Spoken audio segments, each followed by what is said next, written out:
ये बोला करते थे कि ये बंदा कुछ नहीं कर सकता सिवाय नशे के। लेकिन आज के दिन आप लोग वो बिना नशे के यहाँ बैठे हो, हर एक चीज कर रहे हो, सारी एक्टिविटीज कर रहे हो यहाँ पे, तो तुम्हारे पास एक अपॉर्चुनिटी है कुछ कर दिखाने की। ये मौका है, इस मौके को हाथ से मत जाने देना, ठीक है। आप लोग पहले मौका मांगते हो ना, मौका दे दो घर वालों से। तुम्हारे घर वालों ने तुम्हें आज मौका दिया है अपने आप को ठीक करने का। जितना भी समय आप यहाँ रहते हो, कृपया करके भाई साहब अपने आप को पूरे तरीके से प्रोग्राम में डाल के देखो और साबित करने की कोशिश करो कि हाँ आप भी कुछ कर सकते हो। उन लोगों को दिखाने के लिए कि जो लोग आपको ये बोला करते थे कि ये शख्स कुछ नहीं कर सकता, तुम्हारे पास मौका है कुछ कर दिखाने का। यहाँ से जाने के बाद जब आप लोग जाते हो, एक नई सोच के साथ जाते हो, बढ़िया तरीके से जाते हो और आप लोग कुछ करते हो, तब उन लोगों की वो जो बोलते थे उन लोगों की जबान भी बंद हो जाती है और आप लोगों के जो माँ बाप है उनकी जो छाती गर्भ से चौड़ी हो जाती है कि हाँ हमारे बच्चे ने हमारे लिए कुछ किया। तो ये सब आप लोगों के हाथ में है। भैया यहाँ पे आए हो तो अपने पुराने दिन जो गिरावटें आप लोगों की जिंदगी में आई थी उन चीजों को याद करते हुए अपने आप को आगे बढ़ाओ। सीधी सी बात है यार, जिंदगी को हाँ और नशे को ना। तुम्हारा जीवन तुम्हारे हाथ में है, ठीक है। पहले सोचने समझने की शक्ति नहीं थी तुम लोगों के अंदर, क्योंकि तुम लोग नशे की गिरफ्त में थे, एक नशे की गुलामी के अंदर थे आप लोग। लेकिन अब मौका मिला है तो उस मौके को मत जाने दो, अपने आप को साबित करके दिखाओ बस कि हाँ आप भी कुछ कर सकते हो, ठीक है। अपने एक एक दिन करके बढ़िया तरीके से समय दो, यहाँ पे अपनी फोर्स चेंज कराओ।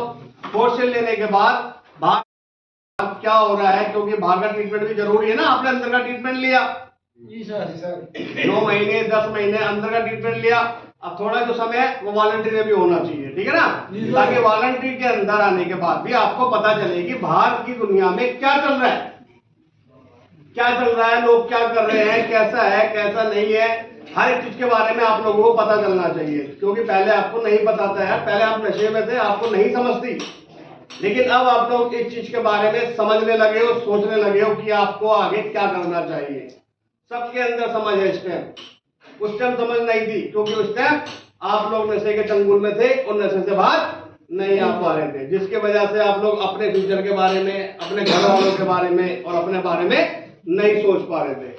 आज मौका मिला है अपने बारे में कुछ सोचने का, कुछ करने का, तो भाई साहब ये मौका हाथ से नहीं जाने देना, ठीक है। यही मौका है आप लोगों को साबित करने का, उन लोगों को दिखाने का जो लोग आपके घर वालों के मुंह पे बोल दिया करते थे कि आपका बेटा तो नशेड़ी है, ये जिंदगी में कुछ नहीं कर सकता। भाई साहब सबसे बड़ी खुशी की बात होगी जब आप लोग यहाँ ठीक होके जाओगे और आपके घर वाले आपका भाई साहब इंतजार कर रहे होंगे कि हमारा बच्चा ठीक हो गया है। जब आप लोग उनके लिए कुछ करोगे तो भाई साहब गर्व से सर ऊंचा हो जाएगा उन लोगों का, जिन लोगों को आपने पहले रुलाया था। वो सब गम भूल जाएंगे, सारी चीजें भूल जाएंगे आप लोगों को ठीक देखते हुए। जब ठीक हो जाओगे सारा कुछ भूल जाएंगे यार वो, क्योंकि आप लोग फिर उनके लिए कुछ करोगे। और सबसे बड़ी बात, नशा छोड़ने के बाद आप लोग किसी के ऊपर एहसान नहीं करते, जो कुछ करते हो अपने लिए करते हो। तो कई लोग नशा छोड़ने के बाद घर वालों के ऊपर एहसान करते हैं कि अब तो मैंने नशा छोड़ दिया तो मेरे साथ ऐसा क्यों कर रहे हो, मेरा जो मैं कर लूंगा काम धंधा जो भी है ये है वो है, ठीक है ना। तो नशा छोड़ने के बाद आप किसी के ऊपर ऐसा ही मत करना कि जैसे सामने वाले को लगे कि हम पे एहसान कर रहा है। भाई साहब उन्होंने भी आपकी मदद करी है, आपको किसी काबिल बनाने के लिए आपके घर वालों ने अभी तक मदद करते आ रहे हैं, बचपन से मदद कर रहे थे और अभी मदद कर रहे हैं वो लोग आपकी, क्योंकि आपका परिवार आप लोगों से प्यार करता है, ठीक है। जी सर। तो शुरू करें फैमिली? जी सर। ठीक है, ओके डन।